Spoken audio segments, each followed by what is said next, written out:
Bismillahirrahmanirrahim. Da suna Allah mai rahama mai jin ƙai. Namijin zama kashi na 30. Murmushi Zack sai, don shi tuntuni ya fahimci inda ya ɗin ya dosa. Hajja ba gaskiya tana buƙatar hutu. Yasa na cewa direba kawai a wuce da ita gidan Anta Hafsat, zuwa gobe ta zo. Ga na imanan ka ne, ai za mu iya jinya kafin Hajja babba ta zo zuwa gobe. Wanda ɗan banzan kallo ya zai watsawa Zack in yana faɗin, kaka. Garjejen ƙato da kai. To wannan in dai ba so kake ka ƙara ji min ciwo ba ai ba abin da za ka iya ma. Ni fa na fi son momina, ko nonuwanta na gani Allah na san sai na samu sauƙi. Zack ya amshi da dariya yana faɗin haba mutumina. Ai tun na ɓaro jirginka. Manya-manyan nonuwan nan su ne suka ƙara kunna ma wuta. Duk ka bi sai faman zagi mu kake a asibiti tas. San ba fa ka raga wa kowa ba, ina kallon ka. Ya zai ta baki yadi da faɗin. Kai dai bari. Ji na yake na tsani kowa a duniyar nan amma banda ita momin kanta. To kaga laifina? Sai ya girgiza mishi kai na faɗin. Wane ni daga laifin ka ya labai? Ya zare murmushi. Ga kuma Na'ima da ta shigo ta dagula min lissafi ta hana ni sakat. Ka san wani abu? Yarinyar na fa ko bacci ba ta yi. Ka baki ɗaya ciwo na ji ya ƙara double. Baka je da nake ji bane. Allah haushin da ima da dinga ji a lokacin kamar na shaƙe ta na mutu. Gashi na riga da na shiga hannu uba. Kawai momina nake so na ganta. Ina lagudar wannan kayan alata na jikinta. Kai ba ka jin abin da nake ji ne. I can't control myself at that time. Yanzu ma da za mu sauka. Ku ne dai ba ku lura ba. Amma sai da na fakaici idan kuna da lagu da nonuwanta. Kai aboki. A duniya hawa babu abin da ya kai mace daɗi. Komai daɗin duniyar nan da ake ji wallahi bai kai mace ba. Macen ma musamman momina. Ni kaɗai na san me nake ji. Ya ƙara shi magana haɗi da wani haɗiyar yahu. Yana mai laso labban shi na ƙasa. Au, da ba ka san daɗin mace ba sai wannan karan? A cewar Zack da yake magana mai kallon AZ wanda ya gama shiga cikin shauƙi. AZ ya kara baki tare faɗin. Wallahi ban sani ba sai akan momi. Kai, ina mai tabbatar maka da cewa inda ina tare da ita. Brain ɗina rikicewa take. Ƙwaƙwalwata ta zama empty na manta da kowa. Ba na ganin kowa face ita. Ta ya kwashe da wata mahaukaciyar dariya ta shekiyanci na faɗa. Mutumi na gaskiya kai jarababbe ne. Na ƙarshe, kana gadon asibiti amma kana jaraba. Da ya amshi da faɗin. Kai dai bari. Ina gadon asibiti amma ina buƙatar nono da gindi. Ai abin ne ya yi mugun daɗi. Ya ƙara shi yana mai tanɗa harshe. Zaga ya ƙara kwashewa da wata sabuwar dariyar gami da faɗin. Wannan giki cewar haka fa. Wai ka ci ne? Ya zare girgiza mashi kai na faɗin taɓija. Ina za ta bari na ci? Haba. Ai kawai ɗan mammatsa ta fai na ji daɗi ta ma ta ji daɗi. Laguda ce kawai amma wallahi ji nake kamar na yi hauka. Kai momina mace ce. Ta ko ina wallahi daɗi ne da ita. Daɗinta da nake ji ba zai taɓa misaltuwa ba. Sai ya ƙara kwashewa da wata sabuwar dariya yana faɗin. Momi ne babu ruwanta. Duk ka buga gigita mana uwa. Ya zare ya mishi da faɗin. Ta dai gigita ne. Ina ganin wannan lantsamin nonon nata. Ina ni ina wani sukuni. Ai ka baki ɗaya ta kwance min kai. Tashi zan yi in yi wanka. Ka kai ni in ga momi na gidan Anta Hafsa. Zaki sai kalle shi yana faɗin. Haba. Daga dawon mu. Ai ka bari mu ci abincin mu ɗan huta ko. Ya zare me yana faɗin. Wallahi kawai so nake na ganta. Kai ma ka je kai wankan. Za ya kalli zare na faɗin oke zan yi. Ya kamata in mun huta. Ma'aika gidan direban can ko wanda ya rasu. Mu je mu musu jajen abin da ya faru. Shi kuma Adamu na hannun damanka. Dama jikinsa da sauƙi. Ƙafarsa ta ɗan fara samun sauƙi sosai. Zare jiyo kallon Zack sai fara magana. Ai duk na sani. Su waɗanda suka rasa rayukansu a sanadiyar abin da ya faru. Da na sa dadi ma ya je tun ina asibiti. An ba wa iyalansa dukkan abin da za su buƙata. Sannan gwamnati ma ta ba su tallafi sosai. Adamu kuma kullum ina jin labarin shi a wurin Sajan Mustapha. Har bidiyo ko mun yi da shi last week ko.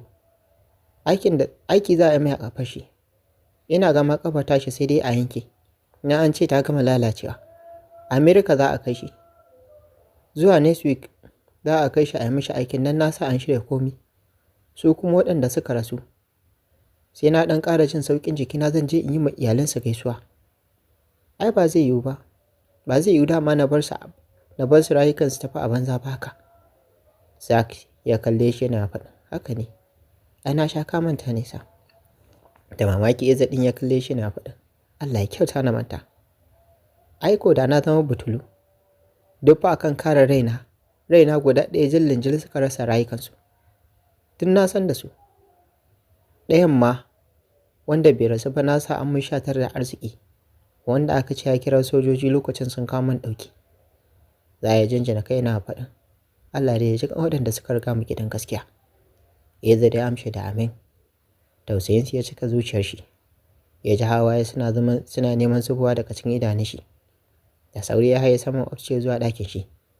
Zack ma ya miƙe ya nufi ɗakin da yake sauka idan ya zo gidan, wanda yake a downstairs. Zack na shiga ɗakin ya kira kukun Ezzat a waya sanar da shi cewa ya ɗa masa abinci amma mara nauyi. Kana ya ajiye wayar ya faɗa bathroom saboda yana buƙatar watsa ruwa.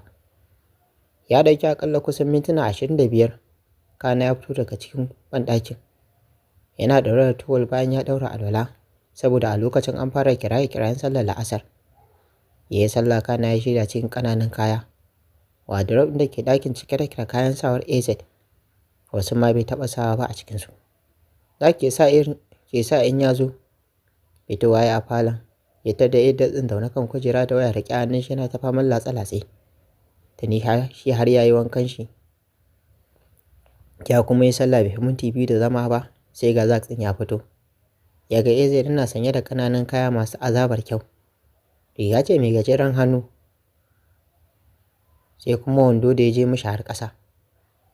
Tun da ya ji wannan ciwon bai ƙara sa manyan kaya ba, duk kuwa soyayyar da yake da manyan kaya amma haka ya ƙura. Ya fi buƙatar ƙananan kaya a yanzu. Sai da na shiga toilet na fara wanka ai sai tuna ashe yi maka wanka ake, a cewar Zack da ya ƙara shi magana mai zama kusa da Ezzat. Wani ɗan banzan kallo Ezzat ɗin ya watsa mishi tare da faɗin, Zack, uban wankan ake min ba wankan ba. Zack sai ƙyalƙyale da dariya. Dama ya san dole sai ya sha zaki.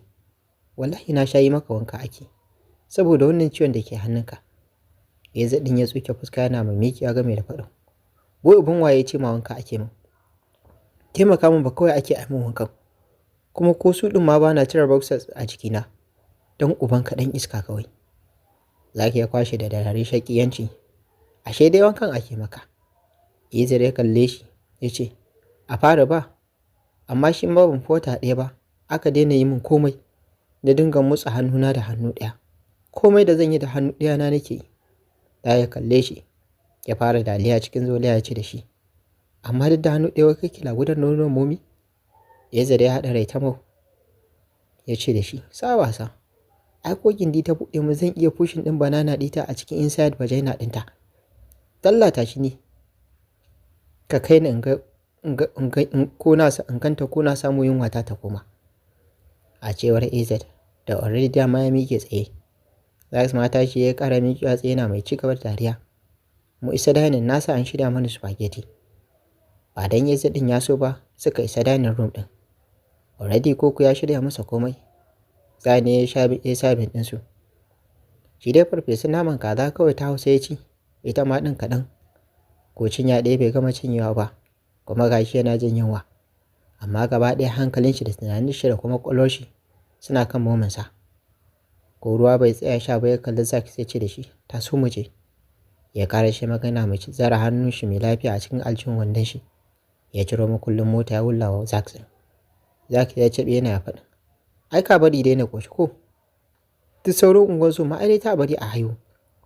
Dalla malam ni ka tashi. I want to see my little mom. Kawai don kaga ban da isasshen lafiya da zan iya driving shine ka tsaya kana ta raina min wayo ko? Jin abin da ya ce ne na ƙarshe. Ya sa Zack ɗin miƙewa amma ba don ya ƙoshi ba. Kai ko ruwa ma bai sha ba saboda azalar da Ezzat ɗin ke mishi. Bisa dole suka fita daga compound ɗin gidan. Suka isa parking space. Ezzat ya ga ɗaya daga cikin motocin Na'ima ba ta nan. Ya kalli Zack ɗin ya ce da shi, ka gani ko friend? Daga dawowarmu Na'ima har ta tafi yawon gantalinta. Jifi fa. Ba ma wannan ba. Haka ake zaman aure? Ba izini fa take zuwa duk inda take zuwa. Kai ko yawon ƙasashen waje take zuwa, wallahi ban sani ba. Sai dai kawai in buɗe ido in ga Na'ima ba ta nan. Sai abin da Hajiya Mummy ta ce shi take yi kamar ita take aurenta. Allah wajaran halin Na'ima. Da a ce dole sai da gindinta zan iya rayuwa, wallahi da tun na daɗe da bakuntar lahira. Alhamdulillahi da Allah ya halatta wa namiji mata 4. Da ya mishi da faɗin sai haƙuri. Kwafa ya zaɗin ya ja. Shi kaɗai ya san me yake ji kuma me yake fuskanta a auren Na'ima da yi. Na yi nadama ta fa ƙirga. Mota ƙirar Masandi mai kalar ja suka shiga. Eze da shiga mazaunin direba, yayin da shi kuma Zack. Eze da ya shiga mazaunin mai zaman banza, yayin da Zack ya zauna a mazaunin direba. Yaban motar kiyar bus suka fice daga cikin gidan. Suna tafi suna ɗan tafa firarsu.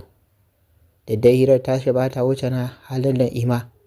A haka dai har suka samu nasarar ƙarasa gidan Aunt Hafsat. Hon ɗaya Zack sai. Mai gadi ya yi hanzarin fitowa ya buɗe nan ƙaramin gate. Ganin lambar da ke jikin motar ne sa ya saurin wangale gate ɗin gidan. Suna sako hancin motar su zuwa cikin gidan. Idanun Eze suka sauka akan Nabila da Alhaji Sadi. Suna zaune a kan fawon ɗin gina akan wasu ƙayatattun kujeru sky blue. Sanye take da hijabi har ƙasa zumbulele army green. Ko kaya babu a jikinta. Saboda tana fitowa daga wanka. Ta sako hijabi har ƙasa ta fito. Saboda matsawa da kiranta da Alhajin yayi. Fuskar nan ta shar. Sai faman fara'a suke sakarwa junansu. Nan gidan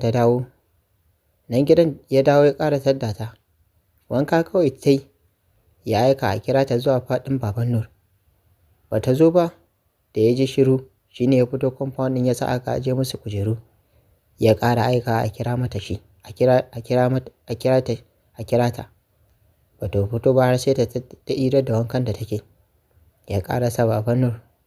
Akan ya gaya wa Aunt Hafsat ta gaya wa Nabila Alhaji Sadi ne fake kiranta. Nabila ne na fitowa daga wanka. Aunt Hafsat ta gaya mata. Shi ne fa ta fito haka bata saka komai a cikinta ba, sai zumbulelin hijabin sallah da ta saka. Farin ciki ne lullube ta saboda ganin Alhaji Sadin. Alhaji Sadi ya burge ta. Shi ne ta irin mazajin da take bukata. Mutum dattijo mai manyan shekaru kuma ɗan gaye haka zalika ƙarfa. Da na tamance da wani auren yaudara da Eze da yake kanta. Bata wuce mintuna 30 da zama ba har sun fara fira. Shi ne motar Eze ta shigo zuwa cikin gidan. Yayin da idanun Eze ɗin suka sauka a kansu da suke zaune suna ta faman shan nishaɗinsu. Zack Martin ne idanun shi suka hau da hankalin shi suka karkata a wurin. Da ya ƙarasa sako hancin motar tashi ba tare da ya ƙarasa parking space ba. Ya ja wani burki a hankali saboda azabar tashi hankalin da ya rumar a cikin zuciyar shi. Wato Alhaji Sadi da Nabila. Ƙalu inna lillahi wa inna ilaihi raji'un. Shikenan. Sai ya faɗa yana mai juyowa ya kalli Eze ɗin. Da tun kamun ya juyo idanun shi suka sauka a kansa Nabila. Jiya zuciyar shi na wani irin bugawa. Tana barazana fitowa daga ƙirjin shi. Ganin fuskar shi za yayi ta haɗe ta baki kirin kamar hadari. Bai taɓa ganin shi a yanayin da ya gan shi a yanzu ba. Har wani duhu fuskar tashi ta yi saboda tsabar azabar masifa da kuma jaraba da suka dira a cikin zuciyar tashi. Ya ƙura wasu Nabila da Alhaji Sadi idanu. Sai faman huce ke kamar kumurcin maciji. Da aure na take tsaye da wani ɗan namiji.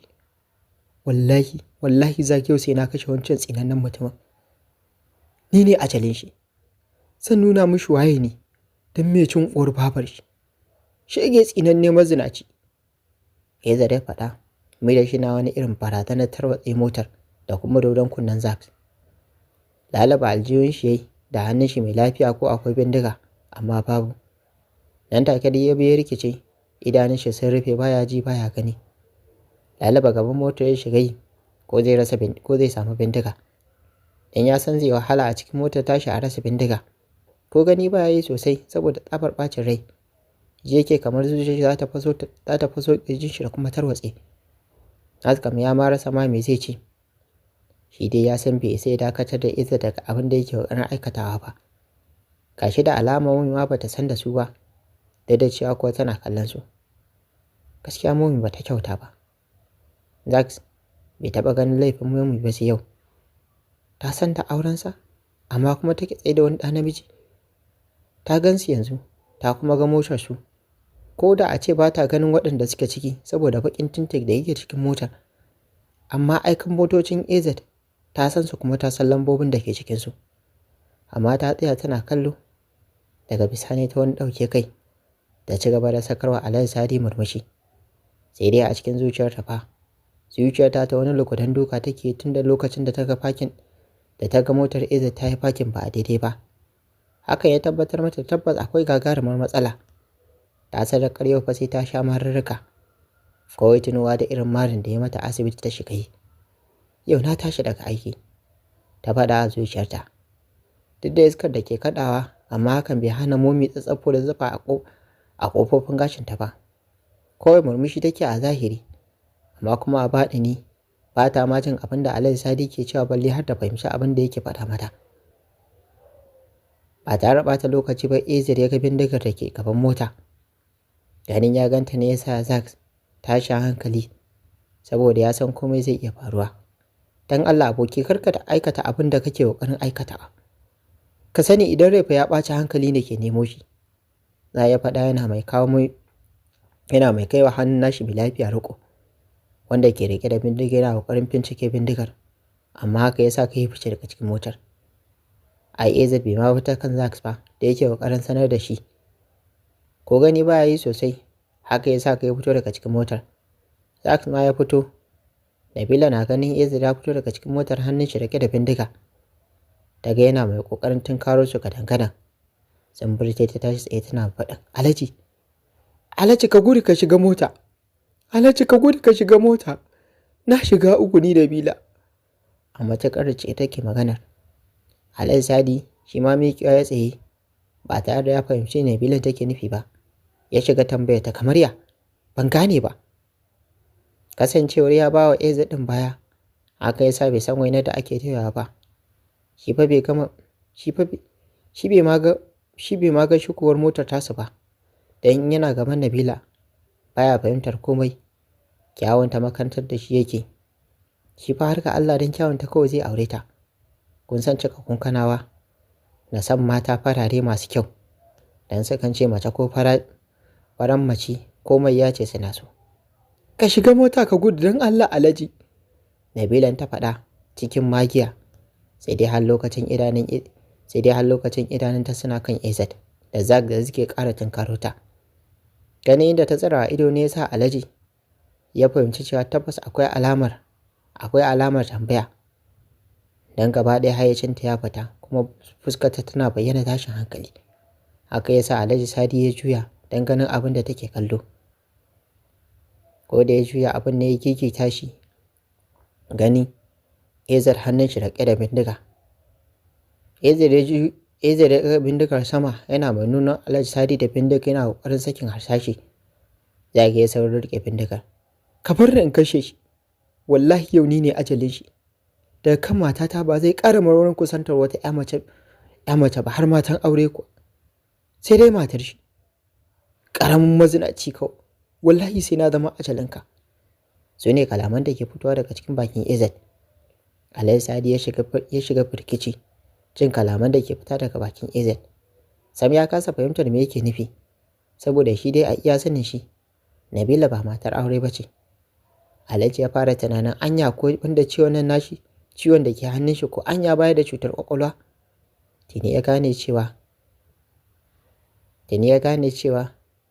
AZ ɗin ƙanin matar Nur ne, ƙanin matar baban Nur ne. Ka fita daga gidan nan don Allah Alhaji. A cewar Nabila da hankalinta ya ƙoloro tashi. Ya shiga tura Alhaji Sadi da hannayenta biyu. Sai dai Alhaji ko ke zo bai yi ba, saboda shi kan shi ma ya gama kullewa. Fura uba! Ya ce ta fada a bayyane. Ganin yadda Nabilan ke tura Alhaji Sadi da hannayenta biyu. Hannayenta fa take sa tana tura wancan ƙaton da aunanta na sunna. Kalle fa. Hankalinsa da zuciyar shi haɗe da lissafin shi sau kuma ɓaci. Saboda tsabar ɓacin rai ko ganin gaban shi baya yi sosai. Ka kyale ni Zax. Ka sakar min bindiga ta in ba haka ba wallahi zan kashe ka kai ma. Eza ya faɗa cikin ƙunar zuciya. Zack ya ƙara riƙe bindigar sosai da hannayen shi biyu yana mai faɗin, na ji aboki, ba zan baka ka kashe shi ba sai dai ni ka kashe ni.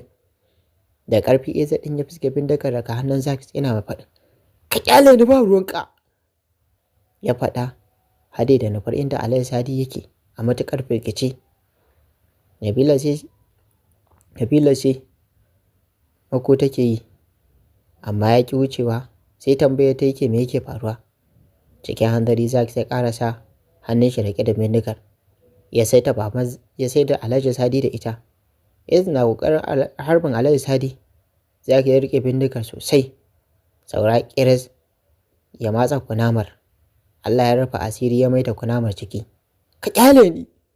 Wallahi ka ƙyale ni, ban kashe shi ba wallahi kai zan kashe. Wallahi sai na kashe ka.